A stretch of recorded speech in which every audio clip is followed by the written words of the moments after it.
Pero este es el tiempo de la palabra. Quiero ir siguiendo con el tema que comencé la semana pasada, quiero ir al libro de Génesis, al libro de los principios. El libro de los principios habla en Génesis capítulo 21, la historia de un hombre llamado Abraham, Sara y su sirvienta o su sierva Agar, que pasaron un momento difícil todos de manera particular. Dice 21:14 de Génesis: entonces Abraham se levantó muy de mañana y tomó pan y un odre de agua y lo dio a Agar, su sirvienta, poniéndola sobre su hombro, y le entregó el muchacho y la despidió, y ella salió y anduvo errante por el desierto de Berseba. Y le faltó el agua del odre y echó al muchacho debajo de un arbusto, y fue y se sentó enfrente a distancia de un tiro de arco, porque decía: no veré cuando el muchacho muera. Y cuando ella se sentó enfrente al muchacho, alzó su voz, y oyó Dios la voz del muchacho. Y el ángel de Dios llamó a Agar desde el cielo y le dijo: ¿qué tienes, Agar? No temas, porque Dios ha oído la voz del muchacho en dónde está. Levántate, alza al muchacho y sosténlo con tu mano, porque yo haré de él una gran nación. Entonces Dios le abrió los ojos y vio una fuente de agua, y fue y llenó el odre de agua y dio de beber al muchacho. Y Dios estaba con el muchacho, y creció y habitó en el desierto, y fue tirador de arco, y habitó en el desierto de Parán. En días atrás leí un libro que se me hizo muy interesante. Estoy criando a mi hijo solo, lo escribe T.D. Jakes. Es un libro que recomiendo ampliamente a aquellas personas que están pasando momentos críticos en la vida. Es más, tomamos la decisión que en base a este libro dar un curso en la iglesia, cómo enfrentar las crisis, aquellos que tienen hijos y que están enfrentando los hijos solos o solos en su vida y en su casa. Esta es una mujer que enfrentó una crisis, pero en medio de esa crisis y esas situaciones tan difíciles que le tocó vivir, ella conoció a Dios. Comienzo primero que nada con algunas definiciones acerca de crisis. Crisis se dice situaciones difíciles que enfrentan personas o instituciones. Crisis viene del griego crisis, que significa separar o decidir. En el diccionario lo define de una manera más sencilla. Es aquel periodo de tiempo, situación, en el cual la normalidad vigente se pierde, dando lugar a cambios bruscos. ¿Qué estoy diciendo? Que las crisis dan lugar a cambios bruscos. En la Biblia, tal vez no aparece el nombre de crisis como tal, pero se le da diferentes nombres. Por ejemplo, el salmista lo llama como el día malo, porque él dice: porque él me esconderá en su tabernáculo en el día del mal. Salmo 27:5. El Salmo 23 lo llama valle de sombra y de muerte. David es el que escribió y dijo: aunque ande en valle de sombra de muerte, aunque ande en crisis, aunque esté pasando un momento difícil, no temeré mal alguno. Lo estoy parafraseando: porque tú, Señor, estás conmigo. El Salmo 34 dice: Jehová está cercano a los quebrantados de corazón. El profeta Nahum lo llama el día de la angustia. El Señor es bueno, fortaleza en el día de la angustia, y Él conoce a los que en Él confían. Por lo tanto, en la Biblia se conoce como valle de sombra, el día del mal, el día de la angustia, y con diferentes nombres. A lo mejor nosotros lo conocemos simplemente como crisis. Una crisis de diferente índole. Puede ser económica, puede ser de salud, puede ser moral. Pueden afectar a personas como a familias, pueden afectar instituciones. Y hoy nos damos cuenta, por la situación que estamos viviendo, que aún pueden afectar naciones completas. Es más, en cierto sentido, por el momento en el que estamos viviendo, estamos ya hasta familiarizándonos con algunas de las circunstancias que están pasando, que en el principio se nos hacían demasiado difíciles y hoy tenemos que acatar ciertas restricciones como el quedarnos en casa, como el ser precavidos, guardar una distancia, no sé, situaciones como estas. La realidad, las crisis en el sentido emocional pueden crear diferentes sentimientos. Cuando paso por una crisis, ya lo dije, cualquier crisis, en algún momento dado podemos ser presas de pensamientos negativos. Muchas personas se sienten abatidas por lo que pudieran estar viviendo en este momento. Cuando pasamos una crisis podemos ser presas de los temores, dejamos de tener paz, el sueño se nos va, estamos inquietos. Oye, la noche se nos hace eterna y en otras palabras, tenemos pocas horas de sueño. Aún las crisis en algún momento, hablando emocionalmente, pueden a nosotros abatirnos y aún en un caso extremo puede hacer que una persona caiga en una depresión total. Pero también puedo decir que en el sentido espiritual las crisis pueden afectar aún hasta a los creyentes. Porque pudiera pensar, es que Dios se ha olvidado de mí. Jamás sucederá esto. Él es nuestro Señor, Él es nuestro Hacedor, Él es nuestro Padre, Él es nuestro Pastor, Él es nuestro amigo, Él es nuestro sustento, Él es nuestra fuerza. Él es el que está con nosotros todos los días y lo podemos sentir. Es más, hay dos verdades interesantes en cuanto a las crisis. Todas las crisis, de cualquier tipo que sea, podemos decir que son temporales, que son pasajeras, que en ocasiones tienen una fecha de comienzo, pero tendrán una fecha final. Pero que en algún momento también, segunda verdad, que las crisis pueden acrisolar, fortalecer la fe de los creyentes. Tal vez alguno diga, eso, dígame un texto de la Escritura. Porque San Pablo decía en 2 Corintios 4:17, porque esta leve tribulación habla de alguien que estaba pasando un momento crítico en el ministerio, en la fe, enemigos detrás de él. Decía, porque esta leve tribulación momentánea produce en nosotros una cada vez más excelente y eterno peso de gloria. En otras palabras, tenemos confianza y esperanza porque Él está con nosotros. La historia que tenemos hoy es una historia muy interesante, pero es una historia de crisis de una mujer llamada Agar. Agar era una mujer egipcia que servía en la casa de Abraham y Sara. La realidad, el ser esclavo, dependía de la voluntad absoluta de sus amos. En otras palabras, lo que ellos determinaban, si le daban vida o si le quitaban aún hasta la vida, todo dependía de los señores o sus amos. La casa de Abraham había sido bendecida porque Dios había cumplido su palabra.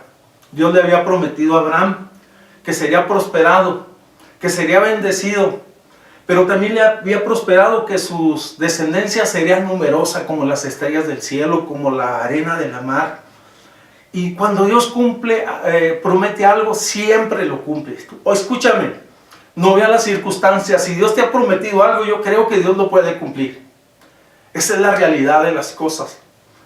La primera parte, la provisión y la bendición de Dios había llegado a la casa de Abraham. Y Abraham era un hombre próspero y bendecido. Pero la segunda parte no había llegado. Su esposa Sara era estéril. Pasaron los años y tal vez los primeros meses, los primeros años, estaban en expectativas del primogénito, pero no llegaba. Yo no sé cuál es la conducta o el pensamiento que tú tienes cuando alguna promesa de Dios que se te dio en el pasado no se ha cumplido en tu vida. Yo te digo, confía en Él, espera en Él. Porque si Dios lo dijo, se cumple. En otras palabras, cayeron en desesperación y en lo particular Sara. Y ella empezó a tener una idea que a su criterio y en su pensamiento y en su momento y en su cultura era aceptable. Tal vez lo que hoy es reprochable. Ella empezó a decir, voy a decirle a Abraham que tome a Agar, mi sierva, como su mujer, y que los hijos que ella tenga serán como mis hijos. Yo los tomaré como tales. En otras palabras, de Sara fue la idea de procrear hijos con aquella bella joven Agar, y de esa relación precisamente nació Ismael. La realidad que cuando pasan los años, oye, se puede decir entonces que Agar tuvo una actitud equivocada, como que de pronto se le empezó a tener pensamientos y sentimientos contrarios y ajenos, y empezó a tener una actitud equivocada hacia Sara. Vamos, empezó a verla con desdén, como decir, yo soy la que le dijo a Abraham, y tú eres una mujer estéril. Con las palabras, con las acciones, con los hechos en ocasiones se dicen más que con las que muchas otras de otras maneras. La realidad de las cosas, la actitud, oye, no solamente de Agar, sino la actitud del hijo llamado Ismael, empezó a ser agresivo, porque después de un tiempo, Sara, Dios le permitió tener a su hijo primogénito, el que en él se cumplirían las promesas de Dios. Pero Ismael y Agar empezaron a mofarse, a reírse, y es entonces que Sara va nuevamente con Abraham y le dice, es momento de que tú saques de la casa a Agar y a su hijo. Una decisión muy difícil para Abraham. Es más, Abraham era justo, Abraham era un hombre bueno, y la realidad de las cosas, que hasta lo hace como motivo de oración. Va delante de Dios, en otras palabras, diciéndole, Señor, lo que me está diciendo Sara, si tú me lo permites, lo haré. Y dice que el Señor le dio oportunidad, o le dio luz verde para que él despidiera a aquella mujer y a su hijo. Yo quiero decir que no fue un momento fácil para él. Emocionalmente siempre nos ligamos a las personas con las que nos relacionamos, y más el caso de un hijo, aunque no era el hijo de la promesa. La realidad de las cosas, aquella mañana fue inolvidable para Abraham, cuando le habla a Agar y le dice, te tienes que ir de este lugar, te tienes que ir de este campamento, tienes que tomar a tu hijo. Y es entonces que Abraham pone en sus manos un odre, un cántaro, un recipiente para que lleve agua y algo de comida. La realidad, eso no fue suficiente. Los que conocen la tierra bíblica y el desierto de Beerseba, o esa región, es un calor impresionante. A las horas, no sé, no dice cuánto tiempo, pero lo que llevaba aquella mujer entonces, Agar, no fue suficiente. Podemos decirle que estaba en un total desamparo. Vamos, la realidad de las cosas, hoy en la crisis humanitaria que tenemos, también vemos a muchas personas en un total desamparo. Y no necesariamente bajo estas mismas circunstancias, pero hay algunas verdades que tal vez podemos sacar de esta lección. Agar es el representativo de aquellas personas que están desamparadas, que de pronto, de la noche a la mañana, ya no tienen absolutamente nada, la seguridad económica, la comodidad, el trabajo. Amigo, seca tus lágrimas, levanta tus ojos al cielo, no tengas temor. A lo mejor no conoces a Dios, pero podemos confiar en Él, podemos acercarnos a Él, y podemos decirle y traer nuestras peticiones. Cambiemos nuestras frustraciones por oraciones y nuestras preocupaciones por oraciones. Agar es el representativo de aquellas personas que alguien se burló y los utilizó y después los desechó. Tal vez se oye muy fuerte, pero es una realidad. Ahorita sé que hay personas que me están escuchando que han tenido abatimiento emocional por relaciones que no fueron las mejores, que terminaron heridas. Yo te digo, seca tus lágrimas y deja que Dios te consuele. Agar es el representativo de aquellos que enfrentan la vida cada día para sobrevivir y llevar algo para su casa. Agar es el representativo de aquellas personas que les hicieron promesas y luego no les cumplieron. Es más, representan a aquellas personas que fueron violentadas a hacer algo que en el fondo no querían. La realidad, hoy existe mucha violencia en las casas, en los hogares, en las familias. Dios está interesado en tu casa. ¿Por qué no abres la puerta de tu corazón y dejas que Jesús, el libertador, el sanador, haga algo en tu vida? Vamos, pero también Agar representa a aquellas personas que por diferentes causas están criando a sus hijos solos. Dios les dé sabiduría, Dios les dé gracia. Considere los principios de la palabra y funda a sus hijos, oiga, en los principios de la palabra. Hoy que está en casa ahí, no solamente que estén viendo televisión, sino tenga tiempo para orar con ellos, adorar con ellos, enseñarles las verdades de la palabra. ¿Sabe usted que ese es el mandamiento que nosotros tenemos que enseñar a nuestros hijos en nuestra casa, al levantarnos, al acostarnos? Y tenemos que hacer esto. Esta es una responsabilidad nuestra. Es más, Agar llegó a pensar, oye, que Dios la había abandonado y la había dejado al azar, como tal vez tú pudieras estar pensando. Ella podría haber estado pensando, el Dios de Abraham está conmigo, pero no está con Abraham, pero no está conmigo. Él tiene casa, él tiene familia. Yo estoy aquí con mi hijo a punto de perecer en el desierto. Creo que de esta lección podemos nosotros aprender cosas muy interesantes. Ciertamente Agar pasó por una crisis muy severa para poder sobrevivir en medio de esa situación. Pero en medio de su angustia y en medio de su dolor, Dios se hizo presente. Y ella fue la que dijo, Él es el Dios que me ve. Él es el Dios que me sostiene. Dios no solo nos protege, sino se revela a través de la adversidad. Y Él ha prometido estar con nosotros.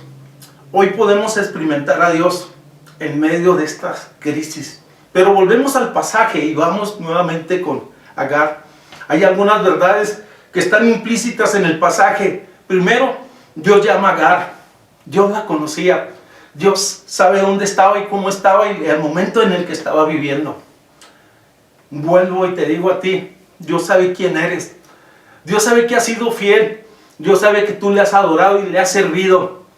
No tengas duda de la fidelidad y del amor de Dios.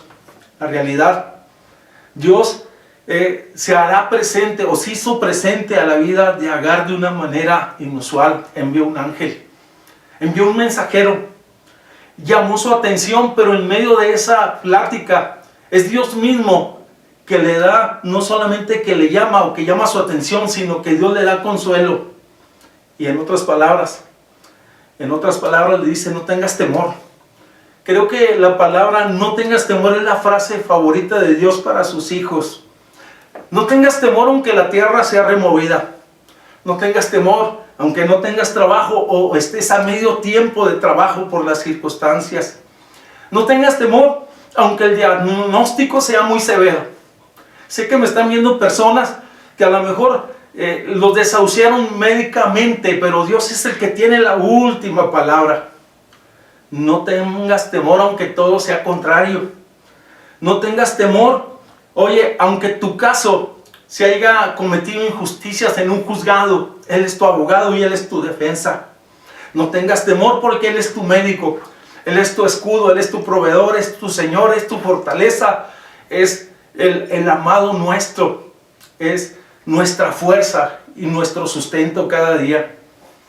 Es Cristo o es Dios en medio de las crisis que nos da ánimo, nos consuela, nos anima y nos dice no tengas temor, pero también nos dice ánimo, levántate. En otras palabras, ella se encontraba en un estado crítico, cansada, sin provisión, y había puesto a su hijo a una distancia debajo de un arbusto porque decía, no quiero verlo como muere. Un panorama sombrío.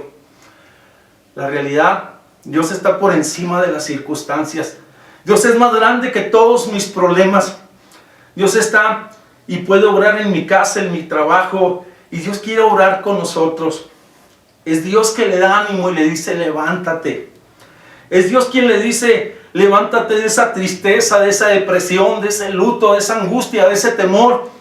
Vamos, es Dios que le dice, levántate de ese estado de postración, levántate de esa miseria espiritual, porque a lo mejor, oye, has estado viviendo en una condición crítica espiritualmente, pero Dios está interesado y te está visitando y te está llamando y te está diciendo, ánimo, sal de ese lugar, sal de ese desierto, levanta tu casa, levanta tus hijos, porque yo quiero hacer algo poderoso con ellos. Siento decir algo. Hay familias que me están viendo, que antes servían a Dios y que dejaron de hacerlo. fueron abatidos por las crisis, fueron abatidos por el desaliento, fueron abatidos por el desánimo, fueron abatidos por circunstancias, se alejaron de los caminos de Dios, no solo de la iglesia, sino de los caminos de Dios. Y Dios te dice en este día, levántate y empieza contigo. Ya deja de tener pensamientos negativos, ya deja de pensar en las cosas que te hicieron o no sé, y levántate porque Dios te está llamando a ti en este día, que es hora de levantarse. Ánimo, es hora de levantarse en medio de estas circunstancias. La realidad, el ángel del Señor habló desde el cielo, es Dios quien interviene, es Dios quien le abrió los ojos espirituales. En otras palabras, ella pudo ver la situación desde otro ángulo. Cuando vemos las cosas desde el ángulo natural, podemos abrumarnos. Cuando vemos las cosas desde el ángulo espiritual, oye, entonces somos edificados, tenemos otra expectativa y sabemos que Dios tiene el control de todas las cosas. Lo que Dios tiene para ti, yo quiero ser muy claro, nadie te lo puede quitar. Vamos, nadie te lo puede robar. Solo que tú lo cedas y que tú te rindas y que te dejes abatir. Yo te digo, lucha por tu casa, lucha por tu fe, lucha por tu familia y pelea la buena batalla de la fe. Tú has sido una persona valiente, no te dejes abrumar por las circunstancias. En medio de estas circunstancias, de una palabra de ánimo, de una palabra de consuelo, Dios le da una orden muy singular. Dice, toma a tu hijo de la mano, levántalo y sosténlo. Toma a tu hijo de la mano, levántalo y sosténlo. Yo no sé si has considerado seriamente que todo lo que ha estado pasando, porque he estado platicando con algunos hermanos que no podemos reunirnos y que ellos están en su casa haciendo altar familiar, me han dicho, de pronto hemos descubierto que podemos adorar juntos a Dios en familia. Porque a lo mejor antes estábamos en familia y estábamos viendo una serie de películas, un documental, pasando el tiempo. Pero ahora las circunstancias nos han hecho que como familia levantemos nuestros ojos y adoremos a Dios. Y le demos una palabra de esperanza a nuestros hijos y no una palabra de temor. Tienes que hablar palabra de Dios a nuestros hijos.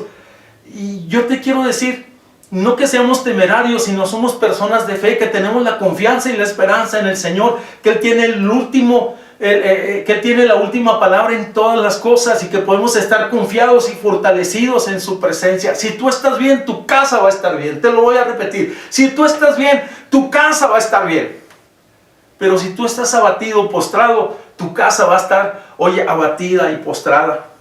Creo que es momento de dejarte de lamentar y de pensar negativamente, porque tienes un desafío, levantar las manos de los que están desfallecidos, levantar y sostener a tus hijos, tu esposa o tu esposo o tu cónyuge o tu familia. Tú que eres clave en tu casa, levanta las manos de ellos y sosténla. No solamente lo levantes, sino sosténlos.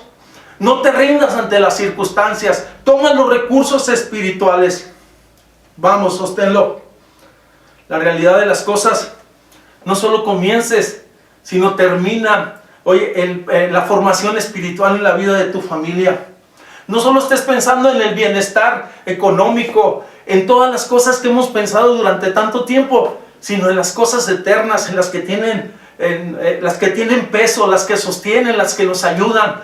Y creo que de estas cosas vamos a aprender mucho, porque las crisis en algún momento dado pueden ser un aguijón o pueden ser un maestro que nos enseñan grandes cosas, depende cómo nosotros la veamos. Te quiero decir que si tú te levantas, tu familia se levanta con la ayuda de Dios. Hay promesas para la casa de Agar, hay promesas para el hijo de Agar y Abraham, para Ismael. Él no iba a morir en el desierto. Sus ojos se abrieron, vio la fuente de agua.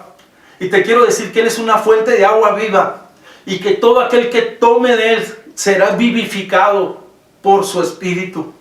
Creo que a lo mejor hace mucho tiempo, por causa de las circunstancias, de los afanes, ahora de los temores, No has estado tomando de esa agua viva. Es tiempo de tomar de esa agua, saciarte. Oye, ser fortalecido por su Espíritu. Dios le da una promesa a Agar como le da una promesa a nosotros este día. La promesa es: haré de él una nación fuerte. Haré de él un hombre de guerra. Haré de él un instrumento, en otras palabras. Y cuando tú vas al Medio Oriente, hay dos naciones que son fuertes en esos lugares. Los judíos, pero también los árabes. Ambos hijos de Abraham. Unos por el lado, unos por el lado de la promesa y otros por el lado de la misericordia, por decirlo de esa manera. Porque Dios había cumplido la promesa con Abraham. En ti serán benditas las naciones de la tierra. En otras palabras, Dios ha prometido cuidar y bendecir tu descendencia. Pero nosotros tenemos que instruir a nuestras generaciones, hermanos. Y creo que este tiempo nos tenemos que sentar e instruirlos a ellos. Dios ha prometido, prosperar nuestras generaciones, y yo creo en la promesa de Dios. Yo creo en la bendición de Dios. Así creció y vivió en el desierto por la palabra que Dios le dio a Ismael y le dio a Agar. Así nosotros vivimos en medio tal vez de un momento difícil, pero vivimos por la palabra y por su Espíritu y somos sustentados. Porque no solo de pan vivirá el hombre, sino de toda palabra que sale de la boca de Dios. He entendido en todo este proceso que estamos viviendo que las crisis que Dios permite que lleguen a nuestra vida nos procesan. Y procesan nuestra teología y nuestra forma de pensar de Dios. Yo sigo pensando que Dios es grande, que Dios tiene el control de todas las cosas, que Dios es bueno, que Dios es misericordioso, que Dios es puntual. La realidad, cuando conocemos a Dios en medio de las crisis, lo conoces como Salvador, como proveedor, como protector, nuestra teología cambia. Ya no es el Dios de los hermanos o de los pastores o del misionero o de los evangelistas, sino es mi Dios. Es el Dios personal, que me cuidó en medio de la pandemia, en medio de la crisis, en medio de la adversidad, que me sostuvo y que me dio alimento y me dio pan. La realidad, oye, ayuda a procesar mi teología, pero también ayuda a procesar mis prioridades. Creo que nos hemos dado cuenta que muchas cosas en nuestra vida no estaban muy ordenadas, que digamos, que teníamos desórdenes. La realidad de las cosas, habíamos puesto muchas cosas por encima de Dios, muchas cosas por encima de nuestra familia. No digo que fueran cosas malas, pero no eran las principales. Las crisis, en ocasiones, cuando alguien se levanta de un estado de enfermedad, de una terapia intensiva, agradece a Dios por la vida y empieza a apreciar cada momento. Si no tenía alimentos o si no podía ingerir alimentos, agradece a Dios que puede tomar esos alimentos, o que puede dormir una noche sin dolor, o que las sombras de la oscuridad ya se fueron, y agradece a Dios. Y entonces Dios es primero. Dije que las crisis nos procesan ordenar nuestras prioridades. Y si no entendemos el mensaje, oye, de que necesitamos ponernos en orden y en línea con Dios, entonces seremos como el mulo sin entendimiento. Sirvamos a Dios con alegría. Que el Señor nos permita regresar a su casa y regresar con ánimo para servirle, para adorarle, para glorificarle, para exaltarle, para apoyar misioneros, para invertir en sus obras, para amar nuestra iglesia, para amar nuestros líderes, para amar a nuestros hermanos, para respetarlos, para honrarlos, para amar la vida, así como el Señor quiere que lo hagamos. La realidad, yo lo dije hace un momento, las crisis se pueden convertir en un aguijón que duele o un maestro que nos enseña. Creo que nos enseñan una lección muy grande las crisis, a depender de Dios, absolutamente, desde la mañana. Porque muchos que salen a sus trabajos le dicen a Dios, guárdame de toda plaga. Los que se quedan en casa, de igual manera, cuidando a los hijos, dicen, Señor, en tus manos estamos. ¿Qué estoy diciendo? A depender de Dios en todos los aspectos. En los aspectos económicos, en los aspectos de salud, en los aspectos anímicamente, emocionalmente, porque empezamos a conocer y a tener intimidad con Él y a conocerle como aquel que está con nosotros cercano.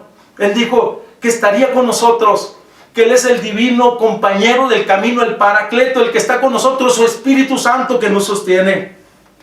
Quiero terminar con este pensamiento. Hay situaciones que no podemos nosotros cambiar, pero sí podemos confiar en Dios. No podemos tal vez a acelerar el proceso de una crisis, sino esperar que pase. Pero sí podemos confiar en el Señor. Habrá momentos que nos sentiremos desfallecer. Yo te digo, Él es nuestra fuerza. Él es nuestra fortaleza. La realidad de las cosas, después vamos a entender, muchas de las cosas tendrán sentido, porque la Escritura dice que a los que aman a Dios, todas las cosas les ayudan a bien. Y creo que aquellos que se están retirando o que se han alejado, es tiempo de que regresen. Quiero terminar con la historia de un profeta que vivió en un tiempo muy crítico, donde le fue arrebatado la libertad, los bienes, vinieron las plagas.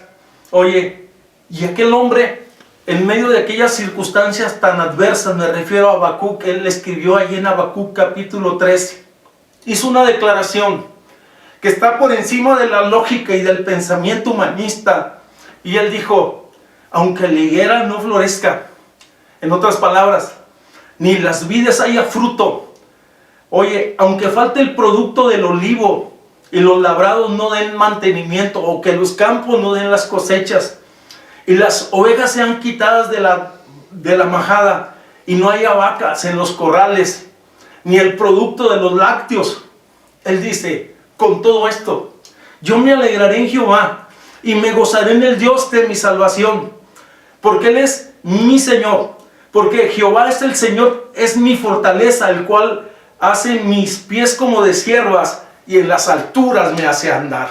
¿Qué está diciendo Habacuc?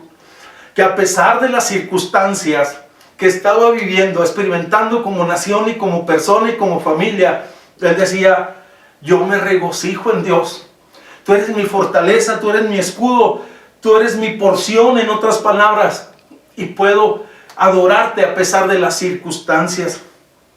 No te digo que estés alegres, oye, por lo que estás viviendo, sino sí te digo este día que cambies tu actitud. Deposites tu confianza nuevamente en Dios. Alégrate en Él. Y si puedes adorarle, vamos, te invito para que le adores. Creo que es un momento, si estás en tu casa, quiero invitarte que te pongas en pie y empieces a darle gracias a Dios por todas las cosas que te dio, por la vida de este día, por la visión y el sustento. Oye, la realidad de las cosas, sé que vamos a escuchar muchos testimonios poderosos de provisión, de liberación, de gracia, de favor de parte de Dios, porque Dios ha intervenido en medio de la crisis que estoy viviendo. Yo quiero invitarte que te pongas de pie ahí donde estás y empieces a adorar juntamente conmigo. Oye, escucha esta alabanza y vamos a adorar juntamente y vamos a glorificarle y vamos a darle gracias. Gracias, Dios, por la vida. Gracias por la salvación. Gracias por la misericordia que has tenido para con nosotros. Gracias por la paciencia que has expresado hacia nosotros. Gracias por mi casa, gracias por mi familia, gracias por el sustento, gracias por el pan, gracias por todas las cosas con las cuales has bendecido mi vida. Gracias, Señor. Te exalto, te glorifico, te alabo, te doy honra y te doy honra para gloria de tu nombre, Señor. Padre, pongo en tus manos la congregación. Pido que en este tiempo de cuarentena tu iglesia pueda escuchar tu voz, sus oídos puedan ser abiertos, sus ojos puedan ser abiertos, que vean los recursos de Dios y la gracia tuya sea sobre sus vidas. Todo temor se va de sus vidas, porque tu amor llena toda nuestra vida. Muchas gracias. Toma de tu mano a tus hijos un momento, escucha esta música y vamos a adorar juntos a Dios. Vamos a exaltar juntos su nombre y vamos a decirle: Señor, gracias. Y vamos a empezar a adorar en familia ahí donde estamos, juntos. Tal vez, oye, no estamos unidos físicamente, pero estamos espiritualmente. Escucha y adora a Dios con nosotros este canto, que será un canto de inspiración y de bendición. Padre, te adoramos a pesar de las circunstancias que podamos estar viviendo. Te reconocemos como Señor de nuestra vida. Sea tu nombre glorificado, Señor. Amén y amén. Sigue adorando a Dios un momento. Sigue adorando a Dios ahí un momento.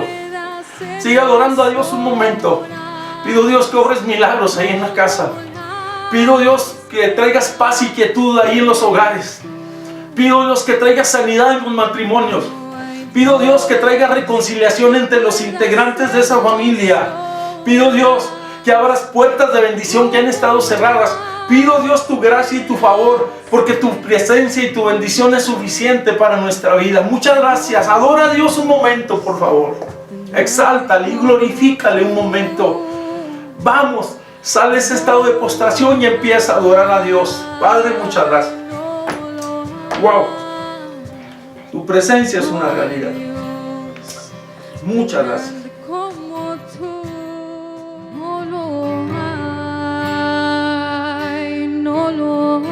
No hay Dios y no hay Dios que pueda hacer las obras como las que haces tú. No hay Dios que pueda hacer las obras como las que haces tú. No hay Dios tan grande y no hay Dios tan grande como tú. No lo hay, no lo hay. No hay Dios tan grande como tú. No lo hay, no lo hay. No hay Dios y no hay Dios que pueda hacer las obras como las que haces tú.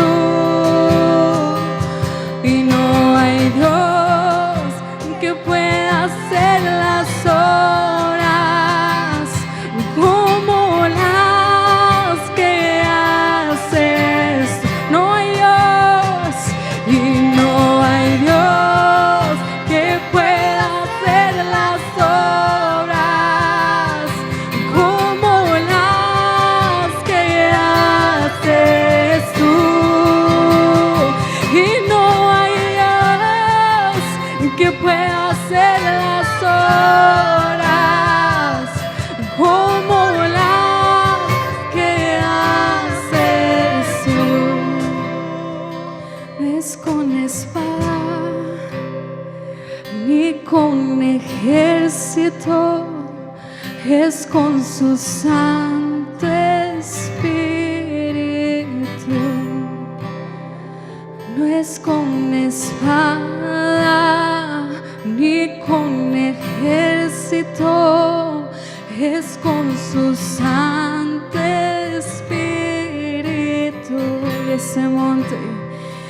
Y ese monte se moverá, y ese monte se moverá, y ese monte se moverá, mas con su Santo Espíritu declaramos. Y ese monte se moverá, y ese monte se moverá, y ese monte se moverá, mas con su Santo Espíritu, más con él, más con su Santo Espíritu, más con su santo.